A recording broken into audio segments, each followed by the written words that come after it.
Wake up with fire in your veins. Welcome to the House of Coaching Deep Dive podcast with Marcia and John. Join them as they explore the wealth of knowledge from leading coaches Steff, Karl, and Hans. Bring out the best in you. Feel the sky turn blue. We're diving into something that'll totally change how you think about leading groups. Oh, it's going to be good. We're going to explore this idea of facilitation is a game. I love this. It might sound a little different, but this metaphor is seriously powerful. For this deep dive, we're using some awesome material from the House of Coaching. We've got Be a Natural Leader, Start Using Facilitation Techniques, and then this ebook called Facilitation is a Game. Written by Steff and Karl. Yes. So how does this thinking about facilitation as a game actually work in real life? Well, you don't necessarily need to, bring board games to your next meeting. Okay, good to know. It's more about looking at those core parts of a game, the things that make a game, and seeing how they fit into, how you run a meeting. Every game has a playing field, players, someone to kind of run the show, rules, stuff you use to play it, what's the point of the game, how long does it last, and then how do you know who's winning? Okay, I'm kind of starting to see how that lines up with the meeting, but break it down for me. What's the playing field when we're talking about, say, a team meeting at work? So the playing field is setting up the right environment. Think about, the actual room. Is it comfortable? Is it bright enough? Does it have all the things you need? Makes sense. But it's also about the feeling in the room, creating that space where people feel safe to share ideas, to take a risk and disagree in a respectful way. So it's both the physical space and, the vibe, right? What about those players? I'm guessing that's everyone in the meeting. Exactly. Just like in a game, each player brings their own skills, their perspectives, their personality. Some people are going to be those who jump right in. Others might be more quiet and thoughtful. Yeah, you need that mix, right? And what about the facilitator? Are they like the referee, making sure no one breaks the rules? I think more like the game master. They're the ones who explain the rules, guide the whole thing, and make sure everyone knows the goal and how to play. So they're not just there to run down the agenda. They're there to create an experience where everyone can actually participate, right? Yes. And to do that well, facilitators need certain skills. Be a Natural Leader talks about 8 key skills. You got to be a good communicator, a good listener, a creative problem solver, and be able to manage time. Wow, that's a lot. But I can see how each of those would be important. Okay, so we have the playing field, the players, the facilitator as the game master. What about the rules? Are those just the ground rules we said at the beginning? Ground rules are part of it, but it's also those unspoken rules about how we communicate and how groups work together. Those things that can make or break a good meeting, actually listening to each other, respecting different points of view, building on each other's ideas, making sure everyone gets a chance to talk. Yeah, it's like those unwritten rules that make a game fun. No one likes playing with someone who takes over the game. Exactly. And just like in a game, having clear rules, things that everyone agrees on, helps everyone feel like it's fair, and it helps keep things moving smoothly. So let's get to the fun part, the materials of the game. In a business setting, I'm thinking whiteboards, flip charts, that kind of thing. Those are definitely part of it, but facilitation is a game. Pushes us to think beyond those. Think sticky notes, colorful markers, even Legos. Wait, Legos, as in the ones we played with as kids? Yes. The source material actually talks about how Legos can be a super useful tool for brainstorming. They're hands-on and can get those creative juices flowing. People can, build their ideas, which helps them communicate better. Wow, I never would have thought to bring Legos to a meeting. Okay, but before we get carried away building Lego towers, what about the goal?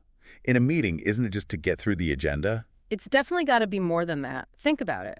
Just like a good game, a meeting or workshop should have a clear goal, a reason for happening. What are you trying to achieve? Do you want to brainstorm ideas, make a decision, solve a problem, or build teamwork? That makes a lot of sense. Having a clear goal keeps everyone focused. Now, what about time? I feel like most meetings are a race against the clock. Ah, yes. The clock. Time management is just as important in facilitation as it is in a game. You need to have structure, but also be flexible. You need to know when to stick to the agenda and when to let the conversation go deeper. It's like knowing how many turns are left in a game and making the most of them. Yeah. We've covered the playing field, the players, the facilitator, the rules, the materials, the goal, and the clock. So what about keeping score? Is there a scoreboard in facilitation too? Not literally points, but it is about tracking progress and celebrating wins? Right. How are you moving towards your goal? Are you checking in with everyone to make sure they understand? Are you acknowledging achievements along the way? These things keep the energy up and help everyone feel like they're part of the team's success. I love this. I'm already seeing my meetings in a whole new light. That's great. And there's even more to this game metaphor. Oh, there is? Yeah, there is. I'm intrigued. There's one type of player we haven't talked about yet. The spectators. You know, those people who seem a little hesitant to jump in. We'll dive into how to work with them in the next part of our deep dive. Yeah, looking forward to it. Yeah. Ready to unlock hidden potential in yourself and others? Discover the transformative power of NLP at the House of Coaching. Welcome back to the deep dive. Let's pick up where we left off and talk about those spectators, those folks who might be a little hesitant to jump into the action. Yeah, I definitely want to learn some strategies for that. Yeah. It can be frustrating when you sense people holding back, especially when you know they've got good ideas. Totally. And there can be a lot of reasons why someone might hang back in a meeting or workshop. Oh, for sure. Some folks are just naturally more introverted. They need some time to process before they're ready to share. Others might feel a bit intimidated by the louder voices, or maybe they just don't feel super confident in their own ideas. Yeah. And then sometimes it's just that they don't feel like their contributions are truly valued. So how do we create that environment where everyone feels comfortable sharing, where no one feels like they have to be a spectator? One technique that both Be a Natural Leader and Facilitation as a Game talk about is this idea of 3-point attention. Okay, that sounds interesting. It's about being really aware of three things: your own energy as the facilitator, the needs of each individual, and the group dynamics as a whole. So it's like being a conductor of an orchestra. Yeah, kind of. You're paying attention to all those instruments, right? Yeah. But you're also making sure the whole thing sounds amazing together. So imagine you're running a brainstorming session. You check in with yourself first. Are you energized? Are you focused? Are you handling your own emotions well? Makes sense. Then you look around the room at each person. Are people participating? Is anyone looking lost or withdrawn? And finally, what's the overall energy of the group like? Is it positive and productive, or are there, underlying tensions that need some attention? Yeah, so you're constantly scanning the game, making adjustments. Exactly. But what about those players who need a little extra nudge to get off the sidelines? Sometimes just directly inviting someone to share can be really powerful.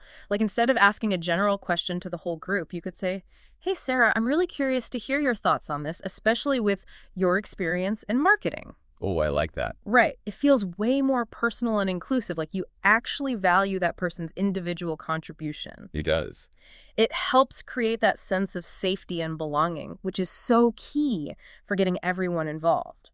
Another thing that can help is creating smaller group activities or breakout sessions. Some people who are hesitant to speak up in front of everyone might feel more comfortable sharing in a smaller group. It's like breaking the game down into smaller mini games, so to speak, which is a great way to get people participating and build their confidence. Totally. But then we've got the flip side, right? What about those players who are maybe a little too enthusiastic? Oh, yeah. The ones who kind of dominate the conversation. Yes, you need to manage that too. Remember the fair witness attitude we talked about earlier? That's super important here. I remember. You got to be able to steer the conversation gently but firmly, make sure everyone has a chance to contribute, and that no one person is taking over. So it's a balancing act. Yeah. Encouraging participation, but making sure everyone feels heard and respected. Right. And sometimes that means setting clear boundaries. If someone's constantly interrupting, you might need to gently remind them of the ground rules. Steff and Karl actually suggest in the ebook that a quick one-on-one with that person outside the main group can be a really good way to address it without embarrassing them. That's a good tip. Sometimes that little coaching session can make a big difference. You mentioned earlier that there are also those unspoken rules of communication that can affect how a meeting goes. Can you tell me more about that? Sure. These are those kind of subtle behaviors and norms that can either make it really easy to work together or create some tension. Oh, yeah, I know what you mean. Like, active listening is huge. It's not just about hearing words. It's really trying to understand the other person's perspective, acknowledging how they feel, asking questions to make sure you're on the same page. Yeah, so you're fully present in the game. Yes. Another unspoken rule is respecting different viewpoints. Not everyone's going to agree all the time. In fact, those different perspectives often lead to the best ideas.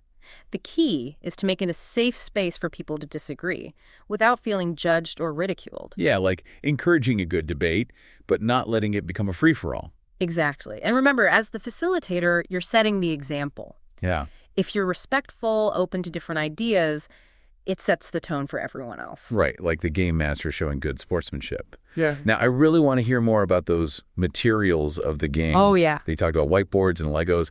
What are some other creative things we can use to make meetings and workshops more fun and effective? That's a great question. That's actually something we're going to dive into right after this. Hey there, awesome listener. Want to know something exciting? Right now, you've got an incredible opportunity waiting for you. We're giving away 20 free copies of the amazing book, Facilitation is a Game. Head over to podcast.thehouseofcoaching.com right now to claim yours. Remember, once they're gone, they're gone. We're back for the final part of our deep dive into facilitation as a game.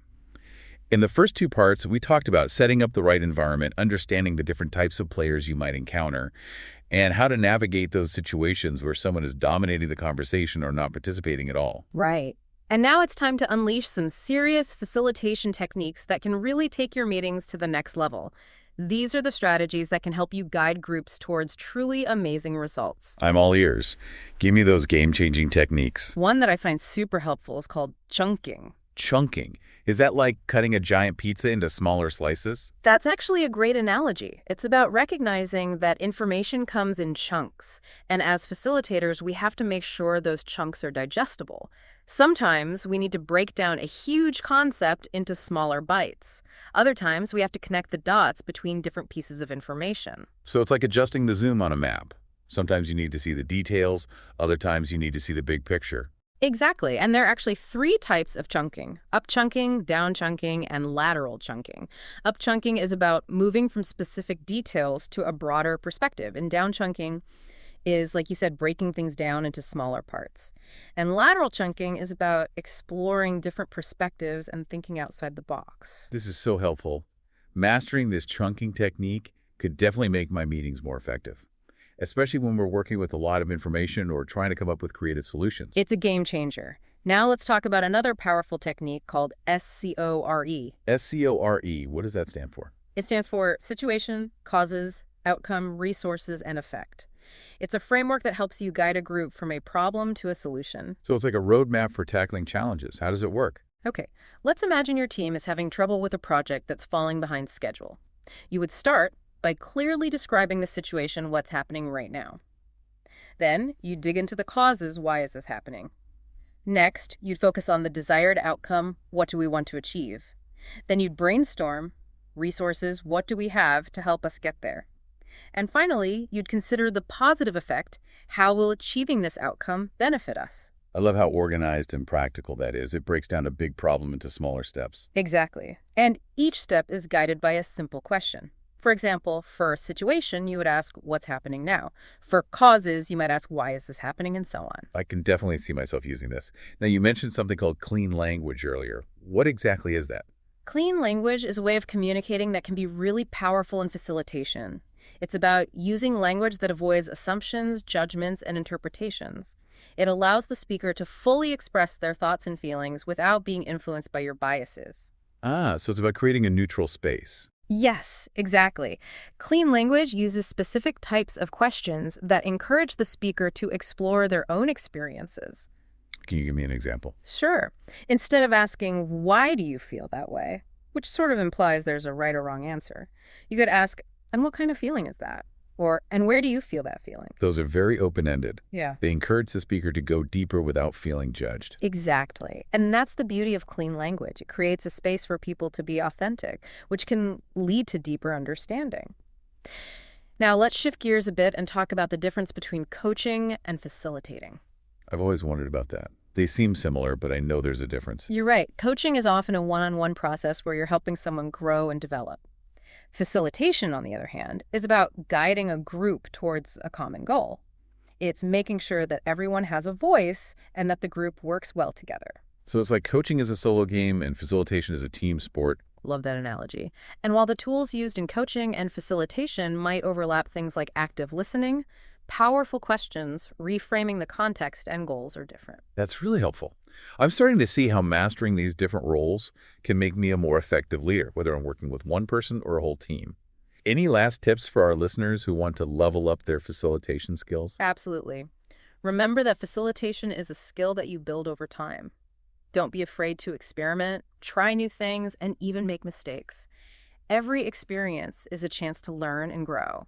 And remember, as we've been discussing throughout this deep dive, facilitation is a game. Approach it with a sense of fun, curiosity, and a genuine desire to help your group succeed. So well said.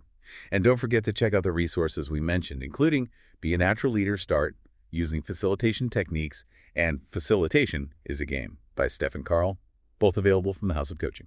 Thanks for joining us on this deep dive. We hope you're feeling inspired to turn your next meeting into an engaging and productive game. Until next time on the deep dive. You've been listening to the House of Coaching podcast, where real transformation happens one conversation at a time. If today's insights sparked your interest, hit that like button and subscribe. You would not want to miss what's coming up next as Marcia and John take you behind the scenes of more transformative sessions with our master coaches. Visit thehouseofcoaching.com, connect with us on LinkedIn, and join a community of forward-thinking professionals who are reshaping the future of business, one breakthrough at a time. The House of Coaching, where your next level is just one conversation away. Wake up Till with next time. fire in your veins. John and Marcia spark the flames. Coaching tips to fit your aims. No more playing simple games. Unlock the power deep inside. Let the House of Coaching be a guide. Run the race with giant strides. No more reasons left to hide. Bring out the best in you.